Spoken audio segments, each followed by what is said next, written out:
So the tone of the afternoon is set by this idea of unknown futures. We're moving on from looking at tools and platforms to thinking around some of the social narratives that surround science, innovation, and technology, and some of the tools that we have available to us to tell futures. Another of the key inspirations for FutureEverything has been some of the really compelling work coming out of speculative design, design fictions, in which people are using objects and scenarios as ways to introduce futures to us. We've been trying these ideas out in Manchester. We had a pop-up speculative city with some of the people speaking at the conference, presenting experiences, workshops that are there as provocations that take us into a near future or that reveal a fragment of the future somewhere near to us and enable us to inhabit that, sometimes playfully, sometimes critically. And there's a very rich vocabulary now emerging where people are asking really deep, sometimes difficult questions around this future that's increasingly all around us, not in some far-off place, and using design and various creative approaches to tell, to show, to make these futures. We're going to have another back-to-back session to open what is quite a spectacular afternoon. The panel afterwards will be Superfictions. The name pretty much says it all. But first, to introduce to you some social narratives that we hope will really present this idea of unknown futures. I'd like you to welcome Anab Jain from Superflux. Thank you.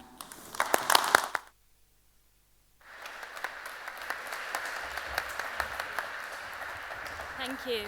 Thanks. So this is a mobile phone my 7-year-old nephew made. It has a projector, a biometric fingerprint system, and a secret eye with a control system that sends him real-time information whilst he's in school. Whilst he doesn't own an actual spy cam, they are easy to buy.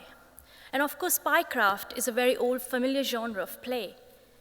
A while back, Barbie came out with these Barbie video girl dolls, part of the class of toys that act to familiarize children with the realities of life through play.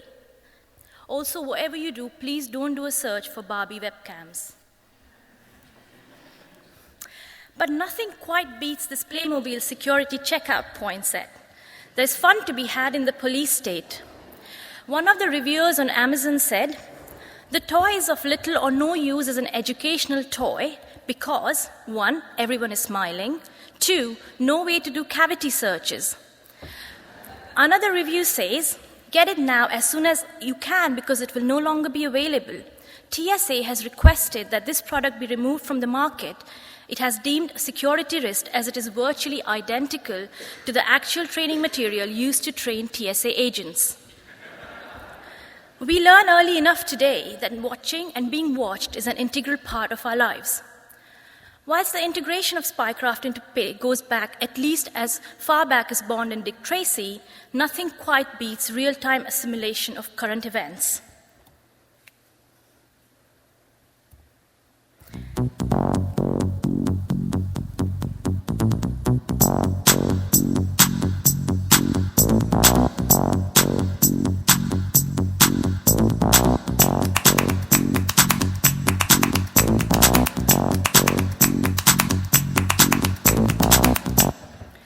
Like 1 minute you see Edward Snowden on the 24-hour news cycle, and the next minute your child might be playing with Snowden and Assange action figures as they attempt to make escape through the Playmobil security checkpoint. The Snowden action figure can be purchased for $99 on that'smyface.com. It until recently offered a 10% discount with the promo code NSA. Whilst they claim that some of the proceeds go to the Freedom of Press Foundation, that organization has never endorsed this company. 3D action figures and a beaming teleconference robot. Just a couple of examples to show how Edward Snowden is gaining a place alongside James Bond as one of the most prolific and obvious cultural entities around the notion of surveillance. Whilst the world that Snowden has brought from conspiracy theories to mainstream culture is vast and pervasive, the nebulous problems that he has exposed seem too difficult to grasp. We don't even know how to begin to understand it, let alone engage with it in some meaningful way. John Lancaster put it rather well. There is an extraordinary disconnect between the scale and seriousness of what Snowden has revealed and the scale and seriousness of the response. But let's leave Snowden for a while and look around us and to see new forms of monitoring big data and algorithmic intelligence which are penetrating more deeply in our lives. Today, I would like to explore, through some familiar examples, our complex relationships with various architectures of control, from the domestic comfort of our homes to our promises of our political leaders and our security systems. Our world where humans, thingbots, agents, actors, puppets cohabit, where our perceptions are continually being designed in the valley of the Meatpuppets. A meat puppet is used to refer to a person who is invited to an internet discussion solely to influence it. A lot of what I'm going to talk about is how various tools of influence are being designed to alter our various realities and perceptions. So the word fits quite well. But I would also like to use this word to think about ways in which we are all being co-opted to become meat puppets in our everyday lives as we farm data like livestock on Facebook or walk around wearing awkward gadgets. We sit alongside thingbots, actors, agents, and advertising zombies, helping create and perpetuate the reality bubble, spreading and reinforcing it. Ursula Le Guin used this term for the first time in her short story, The Diary of the Rose, to refer to humans as unthinking bodies, which is a bit of a stretch, but I think it fits quite well. I'm here to explore this space today because I feel this would be useful in helping us think about tools for unknown futures. So this tiny black gadget is called Piper, is a home security system. You place it in your front room or your bedroom, and you can watch your home whilst you're traveling, whilst you're at work, when you're in the garden or the bathroom. You can even watch your kids in their bedrooms. A tiny instantiation of crowdsourced surveillance. As a journalist in New York Times put it, instead of the entire space being private, there are going to be public spaces in our homes. Piper is part of the growing generation of Internet of Things products, like the internet-connected fridge, which reminds you when you run out of milk.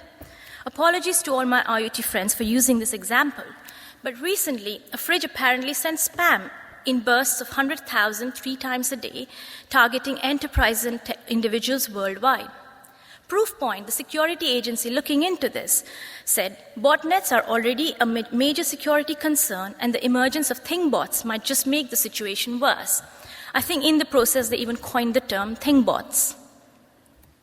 However, recently David Cameron announced Internet of Things will allow everyday objects like fridges to talk to each other and transform the world. Little does he or any one of us know what the implications of our emerging relationships with such things are going to be.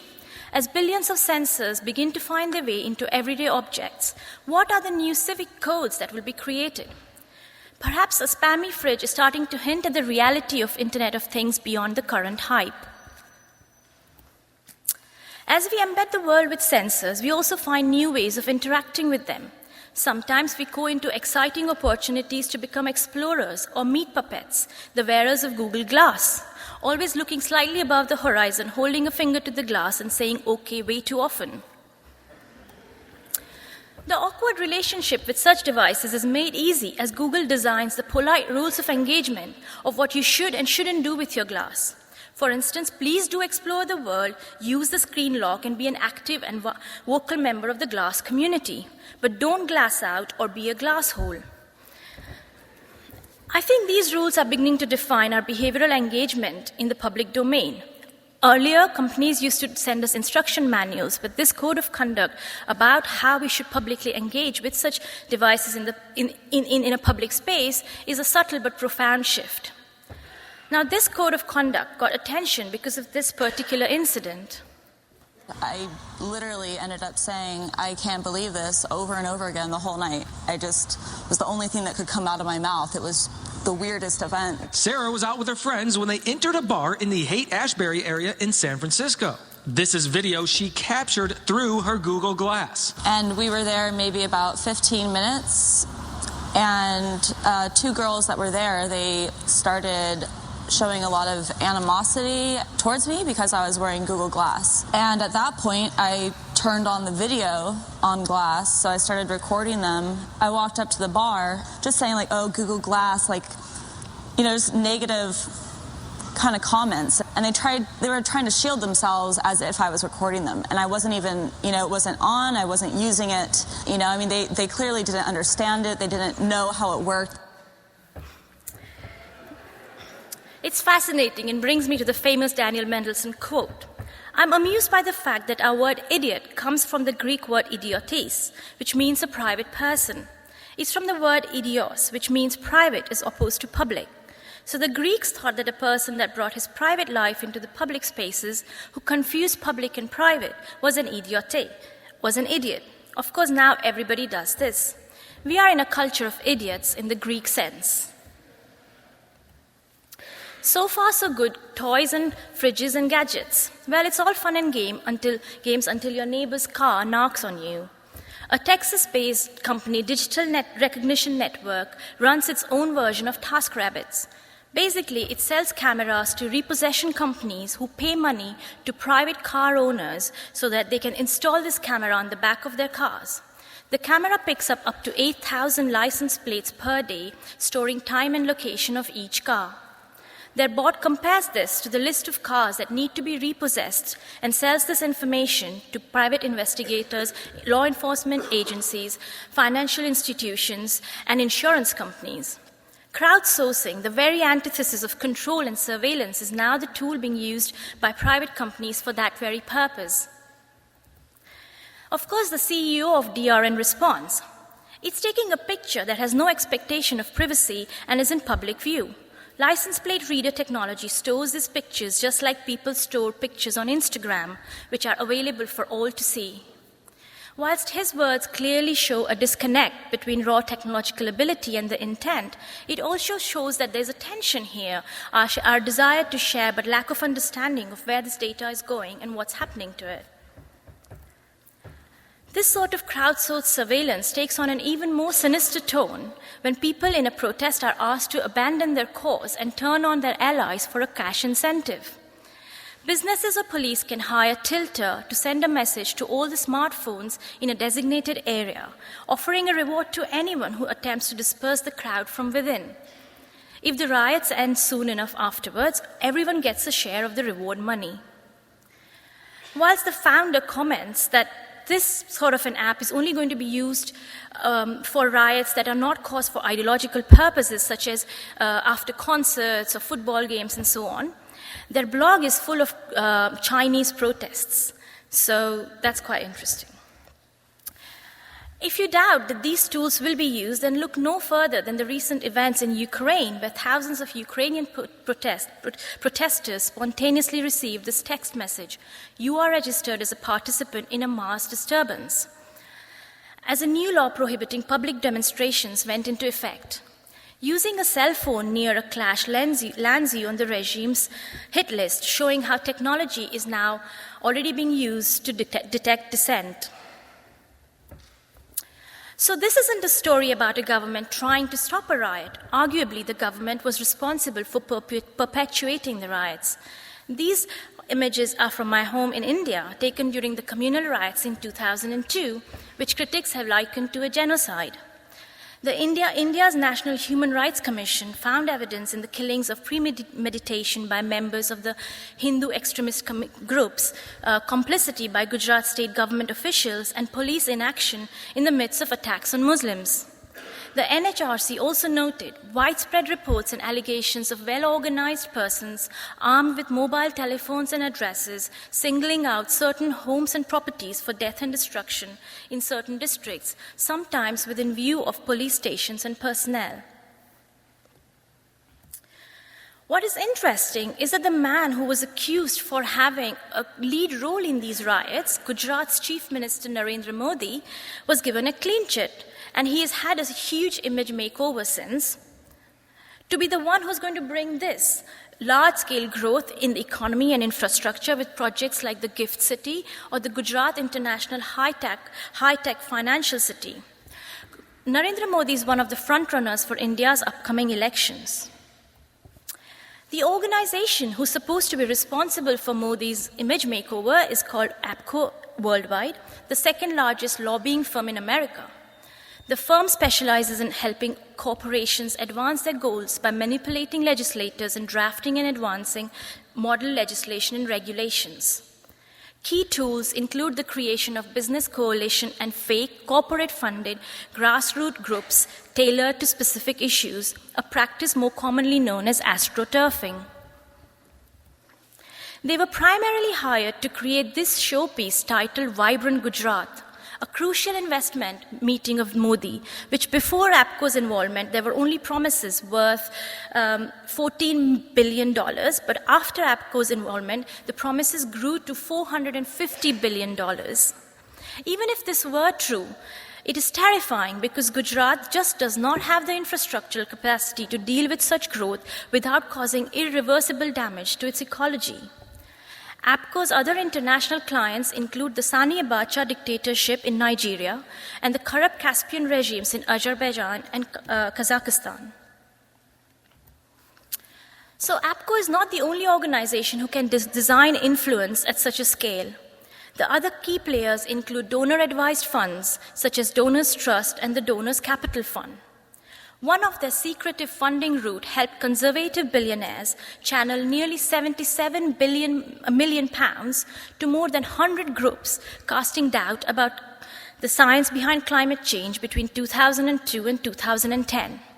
It helped build a vast network of think tanks and activist groups working to a single purpose, to redefine climate change from a neutral scientific fact to a highly polarizing wedge issue for hardcore conservatives. This is a top-secret memo from one such think tank called the Heartland Institute, who are developing the global warming curriculum for K-12 classrooms. They would like a particular Dr. Wajid, who works with the government to show the teachers how the topic of climate change is controversial and uncertain. The 2 points that are apparently effective at dissuading teachers from teaching climate science. So, this slide might appear to come out straight out of a typical corporate deck. But then as you progress, the nature of the business at hand starts becoming sinister. These are slides from JTRIC, the Joint Threat Research Intelligence Group, a unit of the GCHQ, who created this top-secret document for the Five Eyes Intelligence Partnership that includes Britain, the US, Australia, New Zealand, and Canada. Their ultimate aim is to control, infiltrate, manipulate, and warp online discussion using the 4 Ds: deny, disrupt, degrade, deceive.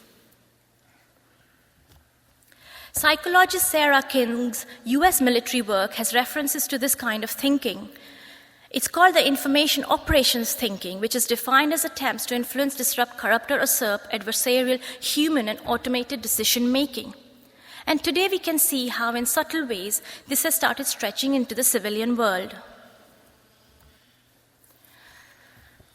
Whilst we attribute many of our technological developments to the military, the line between corporate, political, and military tactics has never been more tortuous and intertwined in the pursuit for power and influence.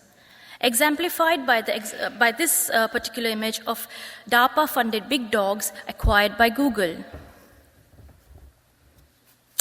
So, these stories embedded in plastic toys, our smart homes, our cars, our devices, our personal relationships, and our security are in fact meticulous social fictions woven through the fabric of our everyday lives with stealth and precision. The connecting thread that runs through them is the scale and diversity of the ways in which we are actually experiencing an increasing ambiguity about where autonomy lies in the ever-growing intricate relationship between people, technologies of machine intelligence, and architectures of control, which include state and non-state actors such as JTRIG, 4GS, Serco, and many more. Together, these entities become the key constituents of the Valley of the Meatpuppets, a new ethereal habitat where people, things, agents, heroes, dolls, and big dogs, and many more cohabit. This new habitat brings into questions big questions about our sense of freedom and our capacity to act under constraints. With an increase in monitoring, surveillance, big data, this ambiguity, this sense of uncertainty and unconnectedness will become even more pronounced. Invisible wars over autonomy will become a recurring leitmotif of the 21st century. And if we are to understand and equip ourselves better to decipher and decode the intricate nature of these mediated social fictions, we will need to find new conceptual tools and vocabularies. Tools that can help us create a visceral connection between the complexity and plurality of the worlds we live in order to create the momentum that we need to reclaim our rights to reimagine and reshape the world we live in. Tools that help us see beyond the singular linear past, present, future trajectory that is often presented to us, to a more multidimensional world with plurality of histories, presents, and futures, which will help us reveal the manufactured promises and give us the capacity to choose, navigate, and maneuver our journeys. In this lies the idea of taking the long view, looking at long stretches of the past to see these new evolving ways of being from an imaginary vantage point in the future. Of course, the question is, why am I interested in this as a designer? A lot of design traditionally services, facilitates, and lives within these conditions and is very much entrenched within this world. It's either slick, seamlessly receding into the fabric of a singular vision, or in the service of those companies or organizations that seek to define this vision. Whilst as a design studio we also practice in this world, we think it is important to question and challenge one's position. I'm reminded of a great quote by Lebbeus Woods, whom I've paraphrased. Design should not be judged only by the problems it solves, but by the problems it creates. And so, part of our work at Superflux falls into what you might call speculative design or design fiction, where we create films, stories, scenarios, products, and artifacts to explore the future implications of emerging technologies on people, society, and the environment. Such work seeks to create new perspective and challenge alternate presence by embracing complexity and challenging established narratives. So I'm just going to show you some of our work through some examples. So all the examples that I showed earlier were illustrating how state and non-state actors design large-scale influence and compliance are not just limited to the digital world, but extend into biotechnology and healthcare as well. So the UK DNA database is already one of the largest in the world. Historically, governments used to create DNA databases exclusively of people with criminal records. But today in the UK, there are over 850,000 people on that database who do not have a current criminal record, out of which 40,000 are children. In April 2013, UK's Caldecott Committee proposed new rules for data sharing, which would allow the government to build a DNA database of the entire population of England by stealth, which many have likened to the idea of a genetic panopticon. At Superflux, we are exploring the implications of big data in the context of genetics, healthcare, and personal genomics through the lens of an ordinary citizen. So the project's title, Dynamic Genetics versus Man, is a superfiction where we use techniques of mirroring real-world organizations to reveal some of the intricate relationships and tensions between people, politics, economics, and technology. The project is presented through a detailed body of evidence from a near-future court case. The case centers around the protagonist Arnold Mann, who received this DNA sample kit from the NHI, the UK government's National Health Insurance Programme, which was previously known as the NHS. It is mandatory to give a saliva sample to this program because the NHS's cost-benefit algorithm calculates every individual's insurance contributions to reflect the potential healthcare costs associated with their genome. If your genetic makeup revealed higher risks of heart diseases, you will need to pay a higher insurance premium. So this is an evidence from the Revenue and Customs Department that collect the insurance contributions. Arnold, who was previously paying £144 annually, now has to pay £6,127.20. For Arnold, this pushes his already stretched budget over the edge. Trapped between inflated premiums and the cost of private genetic therapy, man approaches a black market clinic that offers to use bootlegged gene therapy to modify his DNA in order to lower his health insurance premium. This is a covert surveillance photograph of Arnold getting treated in this clinic. The illegality of his actions were quickly discovered, and evidence is gathered by the therapy's license holder, the biotech multinational Dynamic Genetics, who brings a case against man. The team presents further evidence in the form of forensic photographs documenting the layout of the black market clinic. On the right, you see an improvised CO2 incubator used in the manufacture of these therapies. And this is a batch of the counterfeit therapies that were also found in the clinic. Boxes containing dead mice, which appear to have been used as test subjects. Sections of the defendant's machine-readable DNA with matches to Dynamic Genetics copyright material highlighted in yellow. Looking at these tiny strips, indecipherable A's, T's, C's, and G's, we don't know what diseases he was at risk, or how much of a burden he was going to be on society, or whether the pirated gene therapy actually changed his odds of developing any further diseases. But because of the increased health pressures, we must give up some of our expectations about genetic privacy. And finally, footage documenting Arnold's interrogation. The lens of a court case helped construct a powerful narrative to expose the story of a vulnerable citizen who goes to extreme measures to mitigate the impact of healthcare premiums. Pieced together, these evidential fragments question the ethical, political, and economic implications of innovations in biotechnology that are quietly transforming our world. Technologies don't exist in isolation. They interact with a huge, complex world which is often beyond their makers' control. As designers, we believe it is important to think about these wider complexities in order to challenge some of the deeper assumptions about technological control. Another project we are doing comes from a very different direction. It's called IOTA. It is exploring ways in which we can move beyond data spectatorship and generate better understanding of how to turn data into knowledge that we can think with and use. This lack of understanding currently makes us weak and vulnerable and essentially powerless to a certain vision of the future. As members of an increasingly technologically mediated society, we need to develop new kinds of social and critical technical literacies. So through IOTA, we are not interested in how much data is being made public, but more about how public make data, build their own hypotheses, and make their own decisions. With IOTA, we are focusing on the relationship people have to complex problems and how they might use the Internet of Things to tackle them. And by engaging in this dialogue, they can better understand the relationships between several connected devices and huge amounts of data. At the moment, we are building live projects to test how this might work, and this is just a work-in-progress screen grab from the NoiseNap project, where we're working with residents of London who live under flight paths. We are visiting activist groups, legislative committees, going to the parliament. We want to understand how this technology will be truly transformative, if at all. And for us to learn this, we need to make visible the complexity of open data, transparency, and accountability, which is intrinsically linked to every such project.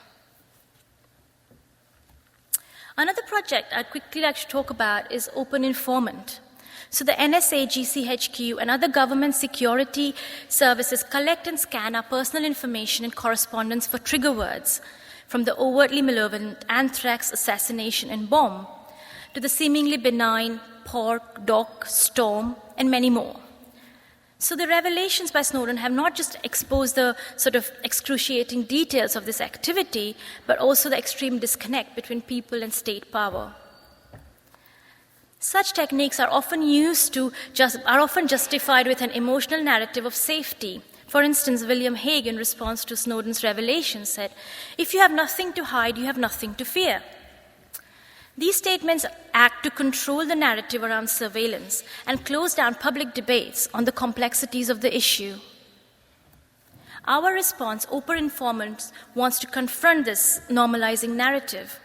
It's a phone app and an e-ink badge, that searches your communication for these NSA trigger words and then sends text messages containing these words to the badge for public display. By openly displaying what is currently hidden and taken by forceful stealth, we question the intrusive nature of mass surveillance. And in the process, it is also our intention to shift the conversation around wearables from being about you and your body as a machine to the culture of machine intelligence and algorithmic monitoring. All aspects of the badge's design and construction are being made open and available to anyone to use and build upon. Whilst these projects and many others like them work well for a certain audience, in their current incarnation they may not have the power to influence mass culture in the way advertising, public relations, and film industries do. I wonder if we might be able to borrow some of the powerful techniques that these industries use to meet the core philosophical objectives of our work,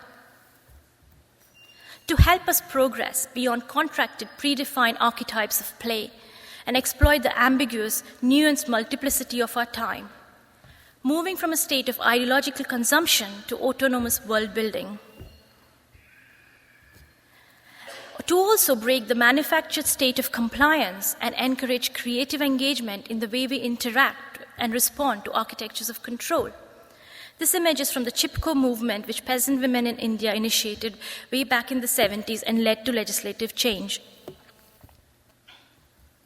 And finally, to puncture the seductive layers of deception spread by special interest media groups, politics, and PR strategies through direct and critical intervention. I'll leave you with that. Thank you.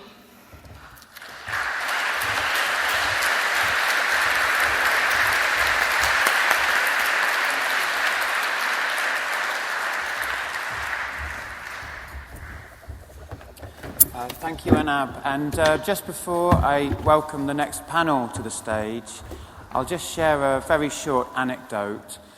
6 months ago, when we convinced Anab to come and speak at the conference, she warned us that she was traveling for a month just before and really couldn't do much work or much preparation. We not only got a new talk from her, we got a new keynote talk from her that was absolutely outstanding. So can we have another round of applause, please, for Anab? Thank you.